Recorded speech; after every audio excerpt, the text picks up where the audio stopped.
Haleluya, haleluya. Assalamualaikum warahmatullahi. Salam Aki. Aku kabarkan Injil keselamatan. Bapak Ibu Tuhan, ketemu lagi dengan saya Evangelis Abraham Effendi Usman. Bagaimana kabar Bapak Ibu semua? Tentu luar biasa.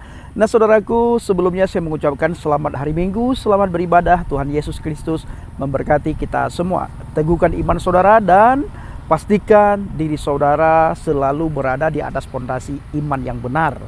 Nah saudaraku yang dikasihi Tuhan, para pencinta channel Injil Habaget, kali ini kita sedikit membahas mengenai Pak Wawan yang di Lampung. Sebagaimana kita ketahui, di mana beliau hadir ke sebuah gereja yang ada di daerah Lampung. Orang yang lagi beribadah beliau bubarkan. Sampai akhirnya tidak lama kemudian beliau ditetapkan sebagai tersangka oleh pihak yang berwajib. Nah, tidak lama kemudian saudaraku, beliau dibebaskan. Ternyata tidak memenuhi bukti kalau beliau dikategorikan sebagai orang yang menista agama. Ketika mereka yang melakukan tidak memenuhi syarat, ya, tidak memenuhi syarat sebagai orang yang menista agama. Nah itu kenapa Bapak Ibu? Karena itu mereka, bukan kita. Kalau kita, itu jelas saudaraku, penista agama pasti kita akan ditetapkan sebagai tersangka dan akan dihukum maksimal 4 tahun bahkan 8 tahun. Nah, tetapi dikarenakan mayoritas dibebaskan. Kenapa dibebaskan? Katanya sih tidak memenuhi syarat. Pak Wawan ditetapkan sebagai tersangka, beliau tidak memenuhi syarat. Saya mengambil di sebuah artikel Bapak Ibu, Bandar Lampung, pihak kejaksaan tidak menahan Wawan Kurniawan. Ketua RT Rajabasa Bandar Lampung setelah penyidik Polda Lampung melimpahkan tersangka dan barang bukti pada hari Kamis 12 bulan 5 2023. Sebelumnya Wawan Kurniawan dituduh melanggar pasal 335 ayat 1 ke 1 KUHP atau pasal 167 KUHP setelah Polda Lampung menyelesaikan penyelidikan dan kasus P21.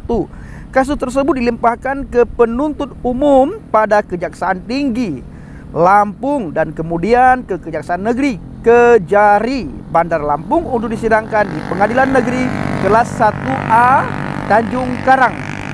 Menurut Kasih Penkum Kejati Lampung 1 Made Agus, perlu diingatkan kembali bahwa Wawan Kurniawan diduga telah melakukan perbuatan menghentikan ibadah Kristiani di sebuah gedung yang dijadikan tempat ibadah umum Kristiani. Gedung tersebut belum memiliki izin dari pemerintah kota dan lingkungan sekitar untuk digunakan sebagai tempat ibadah. Setelah dilakukan penyelidikan oleh penyidik Polda Lampung dan koordinasi dengan penuntut umum, Kejati Lampung menyimpulkan bahwa perbuatan Wawan Kurniawan tidak cukup bukti untuk dikategorikan sebagai penistaan agama. Ya, tidak cukup bukti untuk dikategorikan sebagai penistaan agama. Padahal jelas-jelas saudara, orang yang lagi beribadah di gereja, dia hadir ke situ, dia datang dengan marah-marah, lalu dia hentikan itu jemaat yang lagi beribadah. Lalu tidak lama kemudian dia ditetapkan tersangka dan tidak lama kemudian dia tidak cukup bukti menjadi tersangka penistaan agama. Padahal ini sudah sangat jelas saudara. Sangat jelas kalau Pak Wawan Kurniawan itu tersangka penistaan agama. Lagi-lagi dikarenakan Pak Wawan itu sebagai mayoritas dan banyak orang di luar sana teriaki nama Tuhan kalau Pak Wawan bukan penistaan agama, lalu mungkin hukum melempemkah atau bagaimanakah? Akhirnya Pak Wawan dibebaskan. Saya dengar ya, apakah benar dibebaskan? Kita juga tidak tahu saudaraku. Tetapi kalau kita melihat berita hari-hari ini, beliau dibebaskan. Ya, sangat kita sayangkan. Lalu apa yang harus kita lakukan Bapak Ibu? Ya kita hanya bisa pasrah. Kita tidak bisa melawan juga Bapak Ibu. Karena Alkitab juga mengajarkan kita harus tunduk kepada pemerintah. Kita harus tunduk kepada pemerintah yang ada. Bahkan kita harus berdoa untuk bangsa dan negara kita agar aman, damai, tentram, sejahtera, gitu saudaraku. Ya, dikarenakan Pak Wawan berada di pihak mayoritas, maka Pak Wawan tidak dijadikan sebagai tersangka hukum penistaan agama. Padahal perbuatannya itu sudah sangat jelas. Jelas sekali perbuatan yang dilakukan oleh Pak Wawan. Kita bisa apa saudara? Kita hanya bisa pasrah. Kita berdoa kepada Tuhan saudara. Kita berseru kepada Tuhan. Nanti Tuhan yang akan campur tangan. Tuhan nanti yang akan campur tangan. Tuhan nanti yang akan membela kita saudara. Kita tidak bisa berharap banyak pada hukum di bangsa dan negara ini. Tetapi saudaraku yang dikasihi Tuhan, bila terjadi kebalikan daripada itu, maka secepat kilat langsung ditetapkan sebagai tersangka hukum penistaan agama dan langsung dijebloskan ke dalam penjara. Bapak Ibu masih ingat bagaimana seorang ibu di Medan yang bernama Ibu Meliana. Namanya Ibu Meliana. Beliau keturunan Tionghoa. Pernah meminta kepada Marbon Musalla atau masjid, di mana Ibu Meliana ini meminta supaya volume toa itu dikecilin sedikit saja, ya. Volume toa itu dikecilin sedikit saja. Apa yang terjadi Bapak Ibu? Ada yang memprovokasi, lalu kediaman Ibu Meliana di demo, tempat kediamannya, rumahnya dirusak, bahkan vihara ikut dirusak saudaraku, ya. Dan beliau ditetapkan sebagai tersangka penistaan agama. Dan tidak lama kemudian beredar isu kalau Ibu Meliana ini meminta supaya dikecilkan volume azan. Padahal saudaraku, Ibu Meliana bukan meminta volume azan itu dikecilin.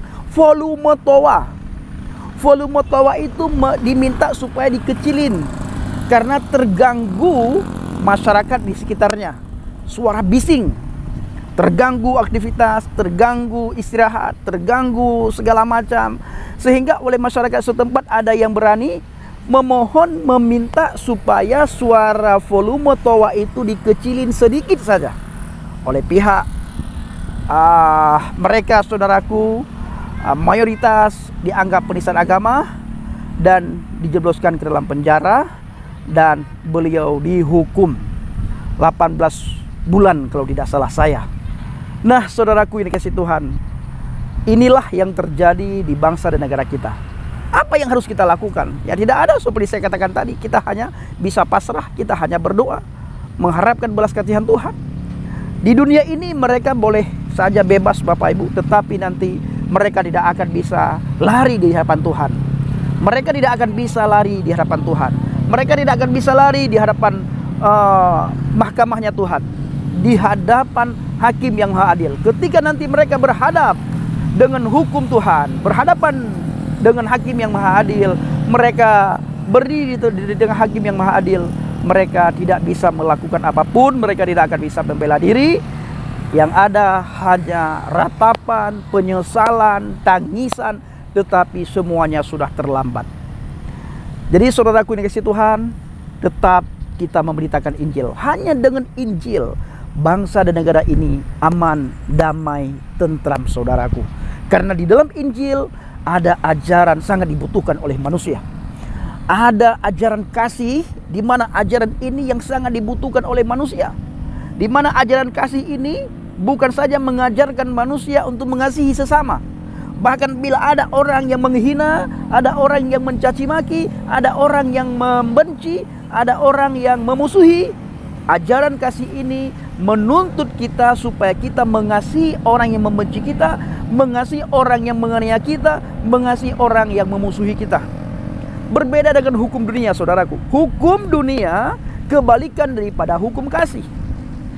Gigi ganti gigi, mata ganti mata, nyawa ganti nyawa.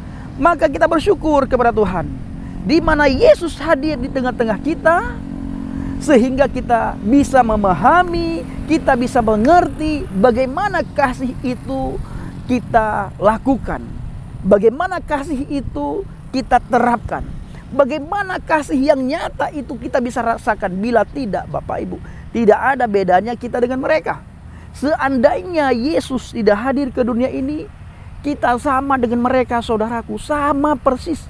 Tetapi dengan hadirnya Yesus ke dunia ini, hadirnya Yesus di tengah-tengah kita, Dia mengajarkan kepada kita hal yang luar biasa. Kasihilah musuhmu, doakan mereka yang menganiaya kamu. Jadi saudaraku, orang-orang yang menghina kita, orang-orang yang berlaku tidak adil terhadap kita, Yesus mengajarkan kita tetap mengasihi mereka. Bahkan Yesus menuntut kita supaya kita berdoa buat mereka, supaya hati mereka bisa menerima Injil. Hati mereka, pikiran mereka bisa menerima Adonai Yeshua HaMashiach sebagai Tuhan dan Juru Selamat. Selama Injil ditolak, Yesus tidak diterima, selama itulah hati manusia, pikiran manusia, hidup manusia dipimpin oleh ilah bangsa-bangsa.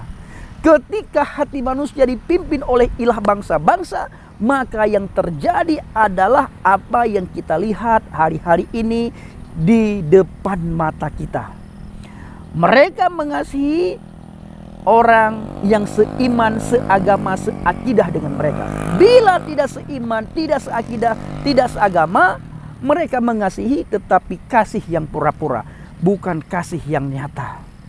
Kasih yang nyata itulah kasih yang diberikan contoh teladan oleh Yesus Kristus, saudaraku. Makanya mari kita lakukan penginjilan. Kita pergi beritakan Injil untuk semua makhluk, terutama sekali manusia, saudaraku. Setiap kita itu dibebankan tugas untuk melakukan penginjilan, tugas untuk memberitakan Injil. Jangan sia-siakan Bapak Ibu. Hidup ini adalah kesempatan. Hidup ini untuk melayani Tuhan. Jangan sia-siakan waktu yang Tuhan beri. Hidup ini harus jadi berkat. Oh Tuhan, pakailah hidupku selagi aku masih kuat. Bila saatnya nanti ku tak berdaya lagi, hidup ini sudah jadi berkat. Oh Tuhan, pakailah hidupku selagi aku masih kuat. Bila saatnya nanti ku tak berdaya lagi, hidup ini sudah jadi berkat. Baik Bapak Ibu kasih Tuhan, hidup ini harus jadi berkat. Mari kita layani Tuhan sama-sama. Padi sudah mulai menguning, pekerja sangat sedikit. Mari kita menjadi pekerjanya Tuhan, dan kita memberitakan Injil kepada mereka yang belum menerima, kepada mereka yang mengolok-ngolok, kepada mereka yang menghina, yang mencaci maki, agar bangsa dan negara kita hidup aman, damai, tentram. Hanya dengan Injil hati manusia dilembutkan. Hanya dengan Injil manusia bisa merasakan kasih yang sempurna, saudaraku, bukan kasih yang semu. Shalom alaikum bishim HaMashiach. Salam Aki. Aku kabarkan Injil keselamatan. Bapa Yahweh bishim Adonai Yeshua HaMashiach Waruah Kodes memberkati kita semua. Haleluya. Amin. Salam murtadin. Saya mengucapkan terima kasih kepada Bapak Ibu yang selalu mendukung pelayanan Habaget, baik melalui doa, dana, motivasi maupun support saudara. Terus dukung dalam doa dan bawa Habaget dalam doa. Syafaat saudara. Terima kasih.